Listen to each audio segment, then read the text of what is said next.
bonjour à tous les éditeurs de Torah Box. Alors on a expliqué comment que nous devions travailler et comment travailler. La question c'est combien travailler.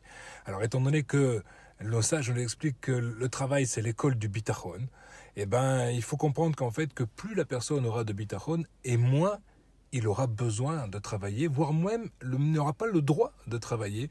On a vu ça avec Yosef Hatzadik qui a été très fortement réprimandé pour avoir demandé, en tout cas qu'on parle de lui à Pharaon, et il prendra 1 année de prison pour cela. On voit que Rabbi Shimon Bar Yochai, lui, est resté pendant 12 ans dans une grotte avec son fils, sans aucune subsistance extérieure, et pourtant Akadosh Baruch Hu leur a amené de quoi manger et boire, de façon miraculeuse, claire. Mais pourquoi? Parce que lui, il était à ce niveau-là.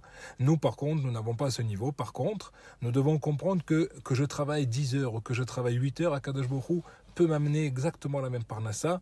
Et ce que je devrais faire, c'est travailler pour petit à petit diminuer ce train de travail et le mettre dans l'étude de la Torah. C'est un travail qui est nécessaire à faire et qui va nous permettre de me renforcer à chaque fois dans le bitachon. Il ne faut pas se mentir, si on n'est pas au niveau, on n'a pas le droit de le faire. Mais si on le fait et qu'on est persuadé qu'Akadosh Baruch Hu pourra nous amener la même subsistance en travaillant moins, alors nous devons le faire et c'est ce qui va nous permettre de plus servir Hachem et de mieux servir Hachem. Bezrat Hachem, à bientôt.